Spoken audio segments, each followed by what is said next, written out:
Well, hello, sports fans. Larry Eater. This is your favorite podcast for the week. This is Socially the Distance. Stuart Weir, the charming man in his blue shirt in Oxford, England, the intellectual capital of the world. I am in San Jose, California. It used to be the Garden of Earthly Delights. It had all these amazing fruits and everything in farmland, and now it's become the Silicon Valley. And so maybe it's the Garden of Brainiac Delights. But I'm sitting outside of a Starbucks because I needed a little bit of a change. And I've been driving for Michael and Stuart crazy. But Stuart, greetings and salutations on number 76. Hello. How are you this Sunday? Yeah, I'm fine. Nothing much happening here. It's already evening in Oxford, England, but that kind of thing happens, really. That's what they tell me. The whole change of seasons thing. Yeah, we did our put the clock back an hour this weekend. So you guys did that a couple. Normally that's done on the weekend that I go to Frankfurt Marathon. So I did it 2 weekends in a row. But alas, Frankfurt was canceled this year, and hoping to see everything back next year. But we have got a plethora of topics to discuss today. And why don't we start with the new chair's vision for British athletics? Yeah, well, I was impressed with the new chair. I've written a couple of pieces, which I think we haven't quite put up yet. But what was particularly striking is that in the course of a half-hour briefing, he and Mark Munro, the interim CEO, used the word support 28 times, that the governing body is there to support athletes, to support coaches, to support clubs, to support club runners. And just for a bit of fun, I went back on the transcript I had of Joe Coates' first briefing, and she mentioned support once. But you really felt that this was a deliberate approach, that the governing body is not there to tell people what to do. It's not there to sit in an ivory tower. It's there to support people at all levels, to support officials, to support coaches. And I thought that was very striking, and really I was impressed with them. And also, they didn't duck difficult questions which were thrown at them. So was this a live media event, or was it a remote media event? Okay.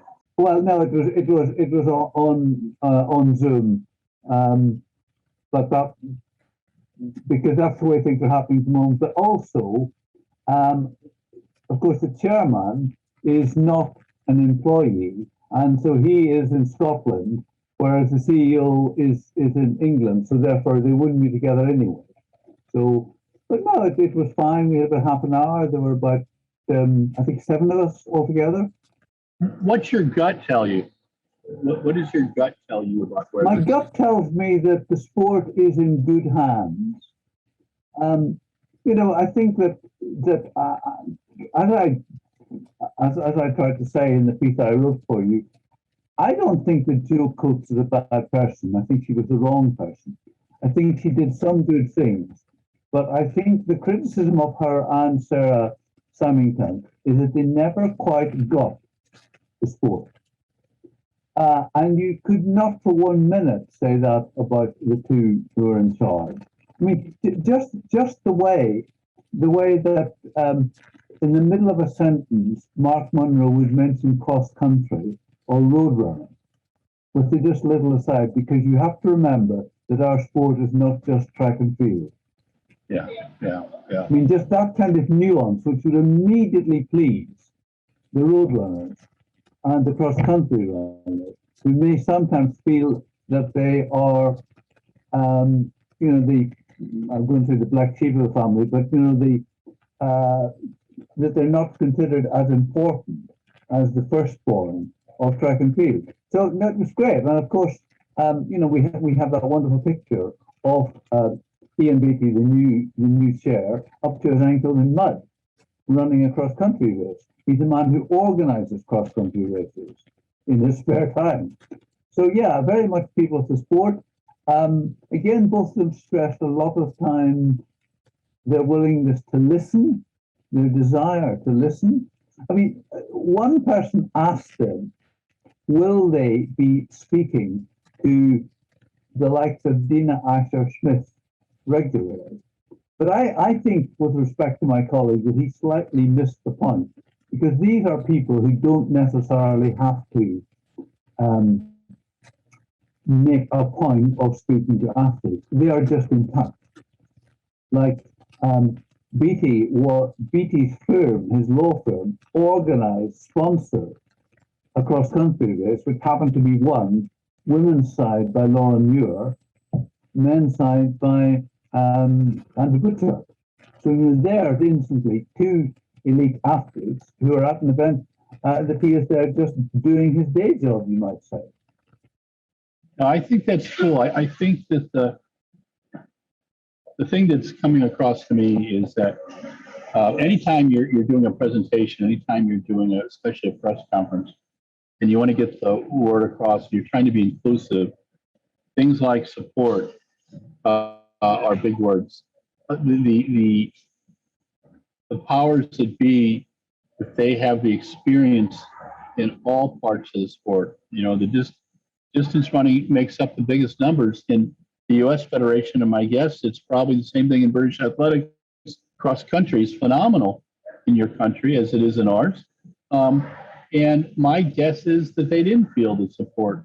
And I've reread the pieces you did on Joe Coates and was just trying to get a feel, because what I try to do is learn from the experiences that are happening in British athletics, because a lot of times there's similarities over here.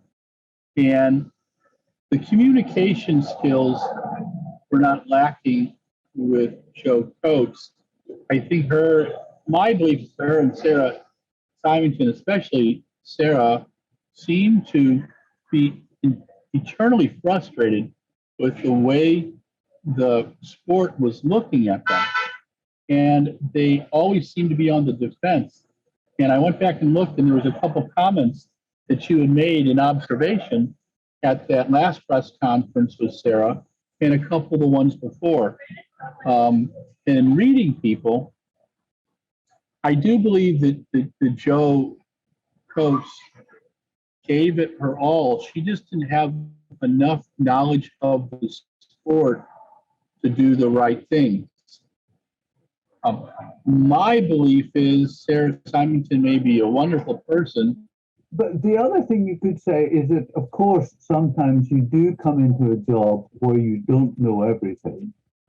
But then, if I'd come into that situation, I would be looking at people like Cherry Alexander and Stephen Maguire and saying, these are the key people.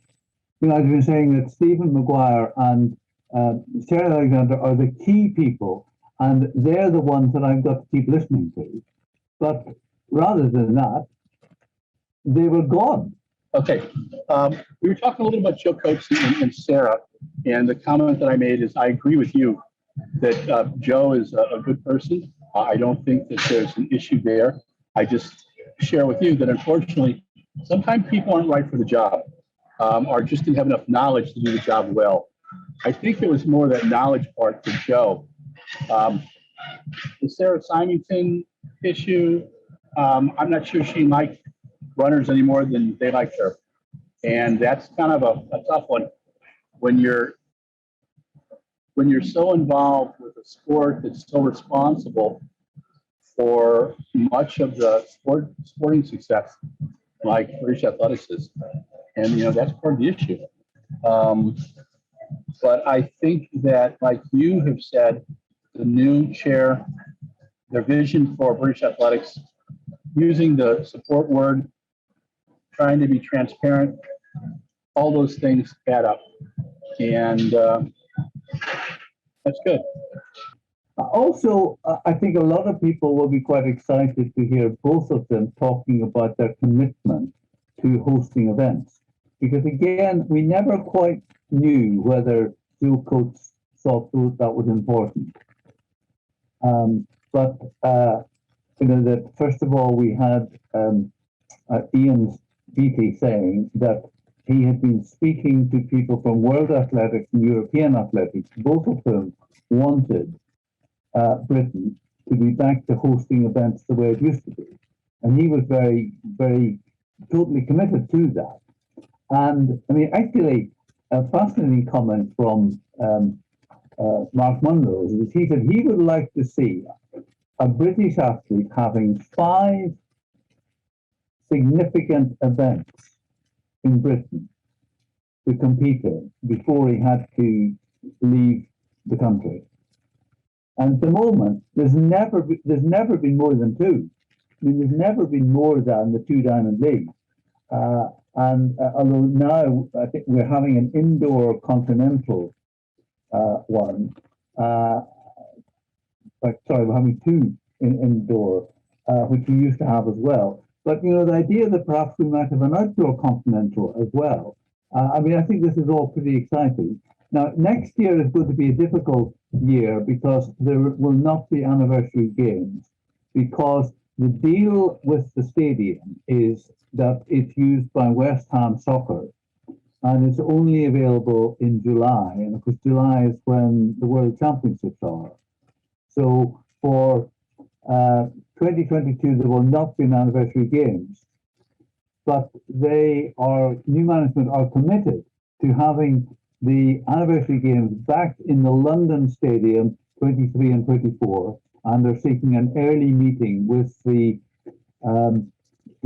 body that was set up to manage the stadium. So I think that's all good news.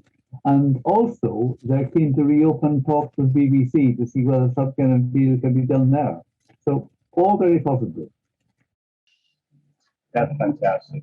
Now, for such a long time, for me, from about 2005, 2006 on, you had the Birmingham Indoor, you had the Birmingham, the outdoor meeting there, you had the London meeting before it was the anniversary game. A couple of years you had Glasgow. I went to Edinburgh for the cross country, which was a fantastic event, and it breaks my heart that that's no longer around, because what was happening was that under the support of guys like Ian Stewart and Ridgeon and Alan Pascoe and Cherry Alexander, they were picking fields where they had obviously the stars of the sport, but they had up-and-coming Brits. They had up-and-coming Americans. And I remember so many years when there was either a European indoor or a world indoor, and especially in Birmingham, they would do a 5,000 with Mo and Galen, and they might have, these guys needed to make it at 3,000 meters, so we're going to get their times for 3K. Oh, we got a mile. We're going to get their time at 1,500 so they can qualify for the Europeans of the world. And all those things matter. And the Birmingham facility was always so fantastic. Looking forward to seeing that for the Commonwealth Games coming up, and I think that will be a lot of fun. So it's nice to see because the British athletics is kind of getting back to a place where they really need to be. I mean, British athletics is part of the birthplace of our sport, and if it's not doing well in Britain, it's just not a good thing. Talk to me about you mentioned a little bit about the commitment to running events, and you were concerned that many runners who are track fans who fill your stadiums when there's meets may feel left out because everything's about track and field. You said that Monroe and that Beattie, especially Beattie, and he does it with his actions too, which is to me the important thing. Putting on events, and his law firm sponsors an event. And you guys do things a little differently, even with your events in the UK. In the US, so many races are around charities, and they sponsor them, and it's kind of a strange relationship with them. There's things that are real charities, and there are things that are not. And runners tend to be a cerebral group anyway, and they tend not to trust a lot of the so-called charities. So in the UK, it's a little bit different. Your clubs put on races. You have some local sponsors, but there's a lot of tradition that goes along with it too. What about so as part of British Athletics game, is part of a federation, this is probably the bigger question, is part of a federation's role when they've got such a diverse group, they've got runners, they've got walkers, they've got cross-country runners, they've got track people, they've got fell people, is to get the fell people and the running people to appreciate what a hammer thrower does and get the hammer throwers to appreciate what the distance runners do? You think that's part of the game? Is that part of our responsibility as sports journalists? Yeah. I mean, the AW, the Athletic Weekly, which is now monthly, that does a good job of certainly covering the range of the sport. But in a normal newspaper, I don't think you'd find anything beyond the, you get very little track and field even, but you don't get anything beyond that. The London Marathon, but I don't really think you get any of the other marathons or half marathons, cross countries, none of that. I think that is seen as a specialist minority sport. And I think that's the point that Beattie and Munro were trying to make. This is actually not just a small minority sport, but it's part of our global sport of athletics. That it's not just track and field, it goes beyond that. And so it's been a very inclusive look at the sport. And I mean, of course, there's Lauren Muir, who is a track runner, but in November, she's choosing to run a cross-country race. And, I thought that was pretty significant. There is crossover. Well, there's a slight story behind that because Andy and Gemma Ricci have gone to warm weather training, but Laura decided she just wanted to stay at home this winter and train at home. So I suppose having a race to break up training might have been just part of the plan. But I mean, again, what I loved was to see on social media the number of selfies. That was a big deal. I mean, the pictures. Laura's very smart very savvy with how she does her social media. She does just enough. She'll show a little bit of her training with, with her teammates. She'll show her conversing with Andy Young, her coach. I thought it was extremely significant as you did, that Andy Burchard and both there, and that they're both. Well, Andy's talking about making a bid for the British World Cross Country, and I don't think Laura went that far, but she's run relays and some cross country stuff before. Andy's real good about throwing variety, and really, an interview yesterday with Ben Flanagan, the Canadian 10,000 meter runner. He won the NCAA title over in the U.S. And Ben was talking about Chris Fox, his coach at Reebok Boston. And it got me thinking about all the great fortunate enough to interact with. And Andy Young, I put up there as just a brilliant coach. He reminds me a lot of the late Mihail Igloy, the Hungarian who coached so many Americans for such a long time after he defected. And the variety is so important. And what Ben Flanagan was saying yesterday is that in the 3.5 years he's been with Chris, he doesn't think they've done the same workout twice.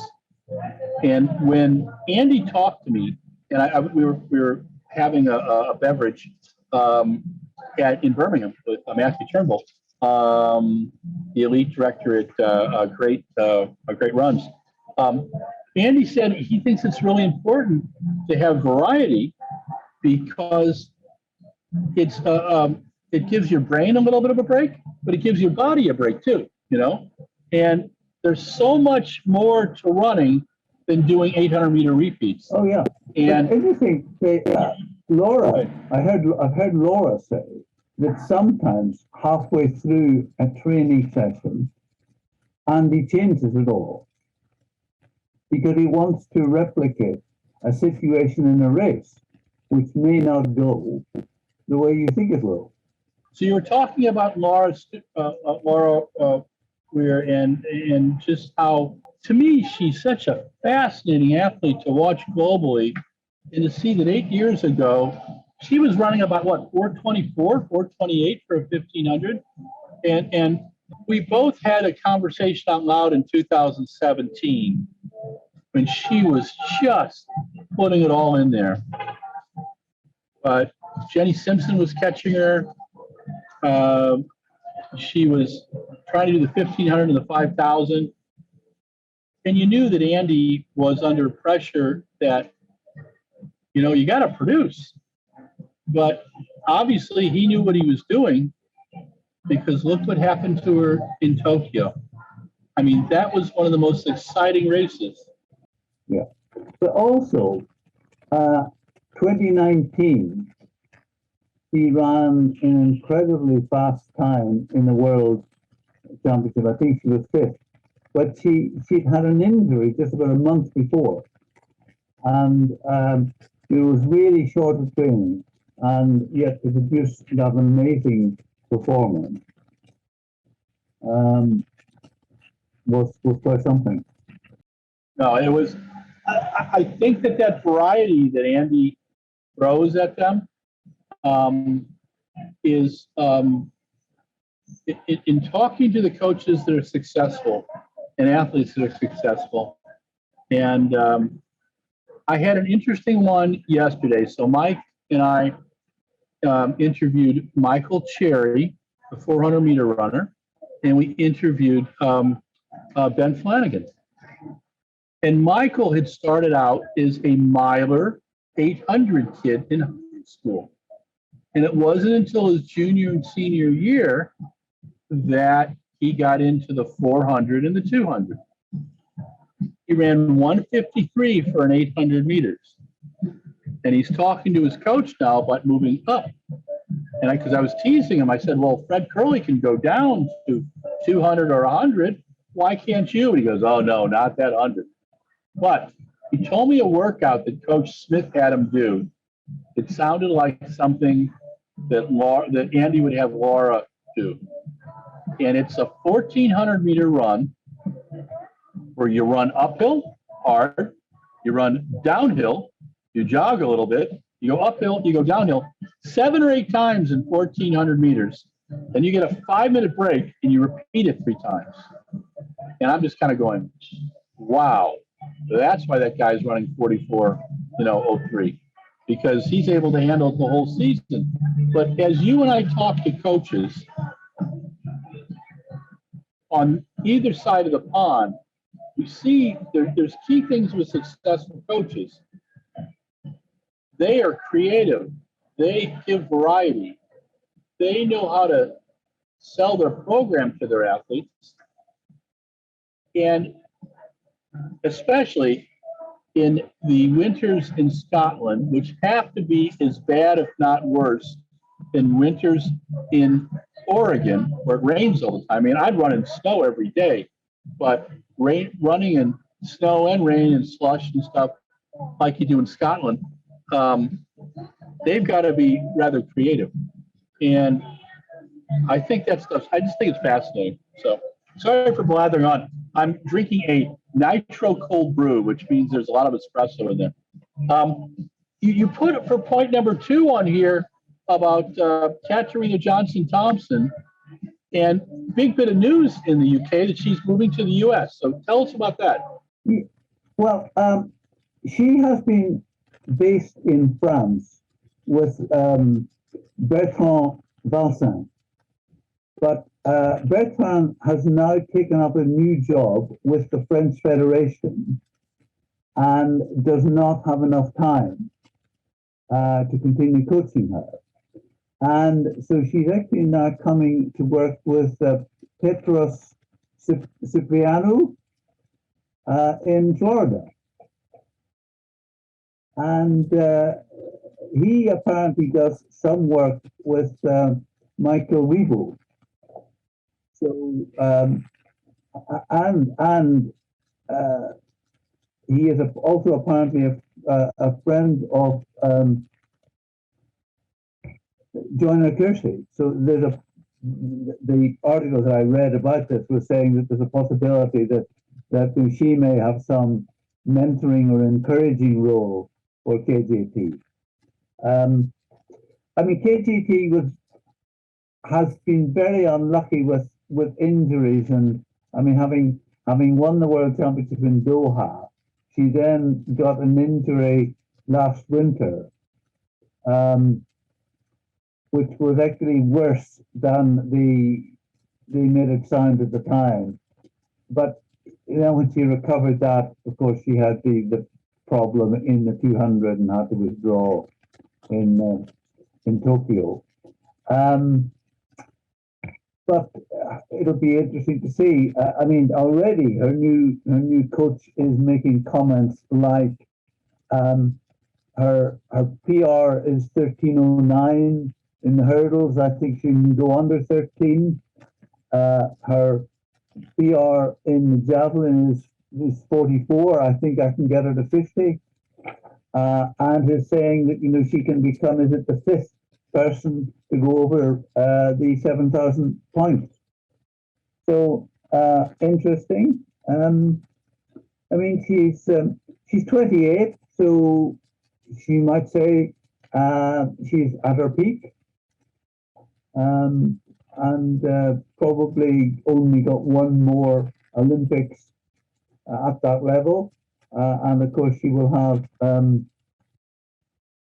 two world championships before that in this strange sequence we're in at the moment. The couple sidebars there with KJT. I recall early in her career that she was atrocious at the javelin. And I think Jess Ennis was having some issues with the javelin as well. And one of your top decathlete and one of your top javelin throwers, Steve Backley, tried to help her a little bit. Maysel Weibo is a tremendously talented athlete. And he takes his time between training with Cipriano, but also with Lance Browman, because Maysel is married to Shelley Weibo, and Miller Weibo. And Shelley wants to try the heptathlon. I mean, it's one of my questions with every time we see her. And so I think that could be very interesting. KJT, I think, is just when she's healthy, her and Nafi Diam, those were fantastic. But I compare both of those to Carolina Klug, back in the old days. And Carolina was probably the most talented, physically the most talented athlete I have seen in a long, long time.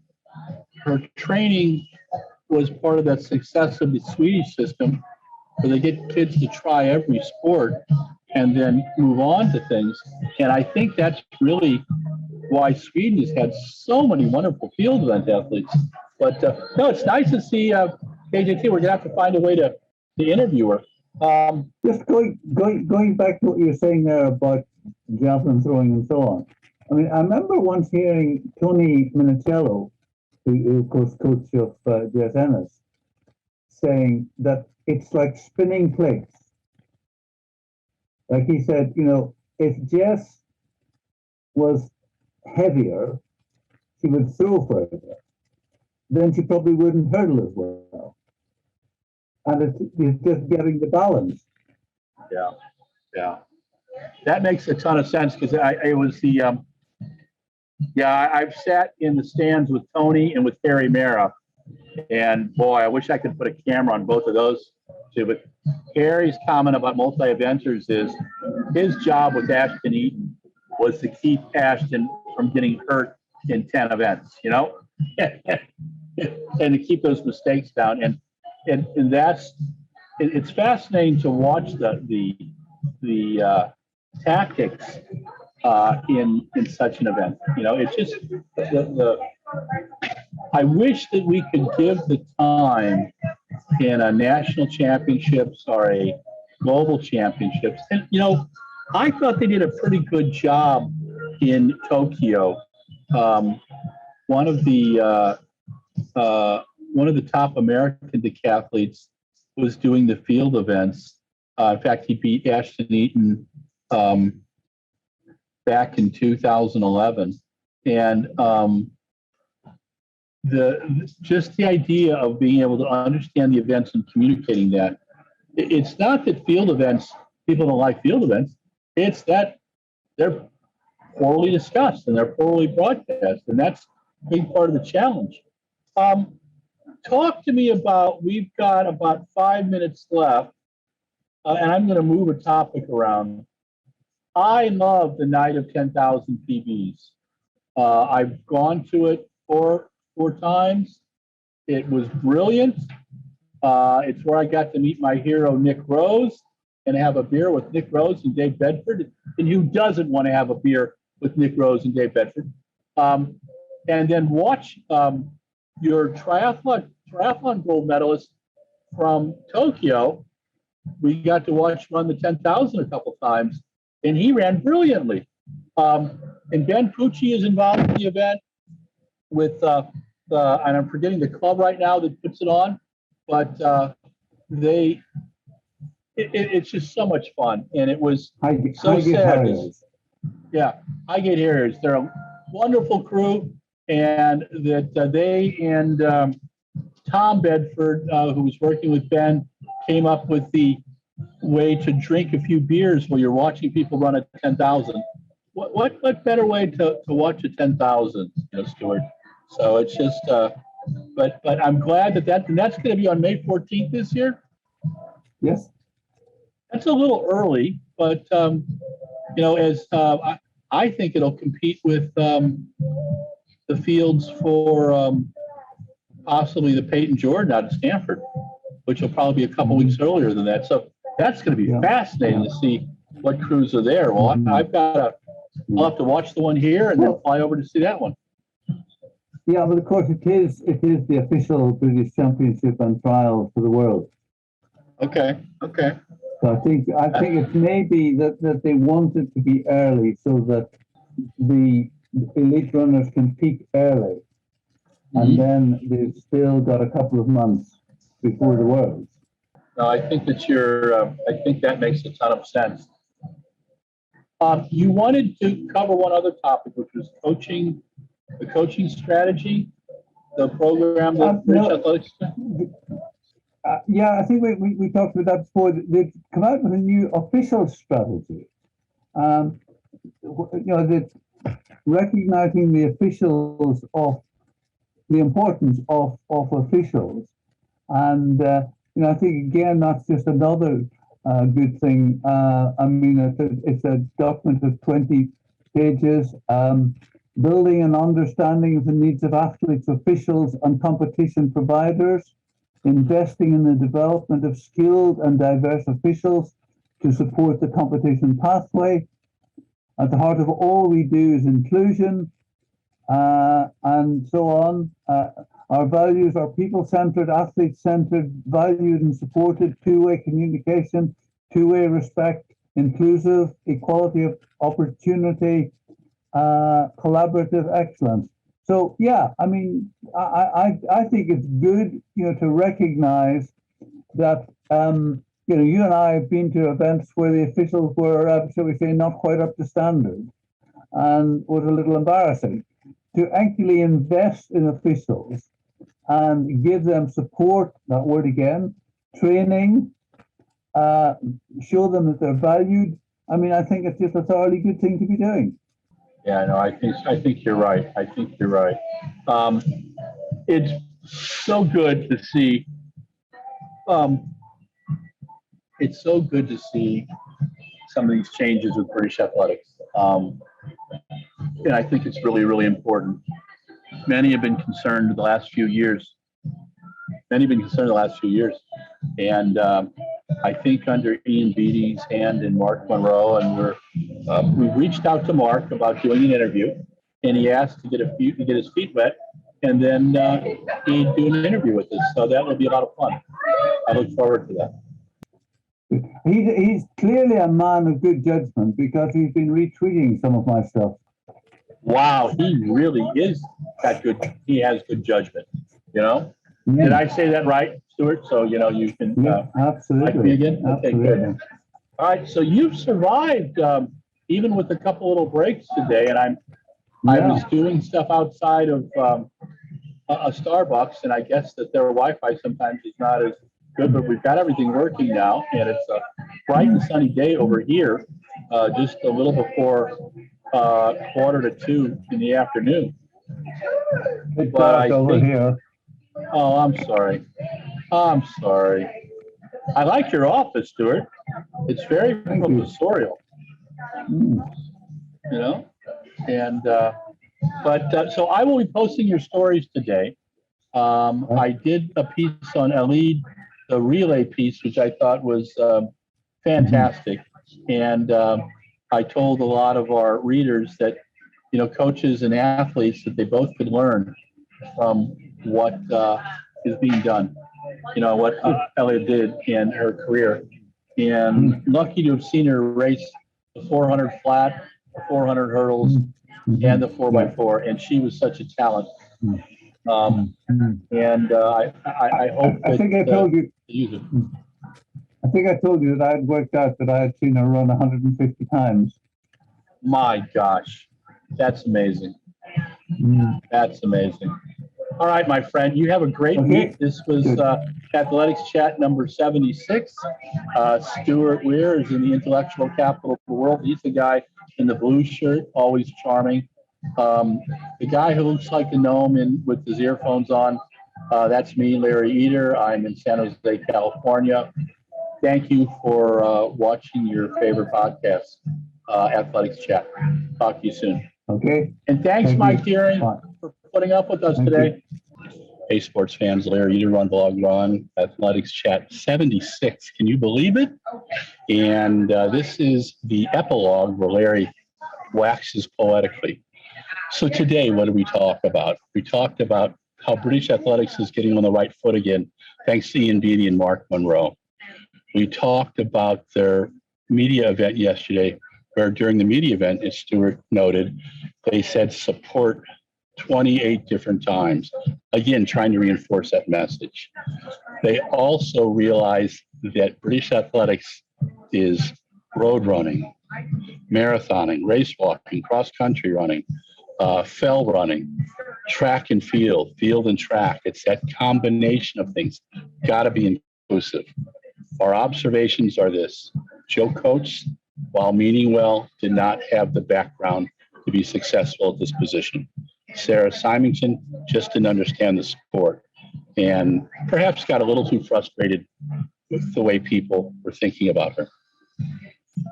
British athletics is one of the foundations of the sport. This British athletics has to be run well. There's great athletes coming through it. One of the biggest stories of the last 25 years has been the resurrection of British athletics. It, from the athletes, from getting the best athletes in the UK to compete in Scotland, Wales, Northern Ireland, and England, to compete in track and field is key. Same problem we had in the US, but they're doing it. Under Mark Monroe, who's the interim right now, I think they can do really, really well. This is Athletics Chat number 76. This is the epilogue. Listen to the whole thing. Send us your notes. Email us at runblogrun@gmail.com. Thanks a lot.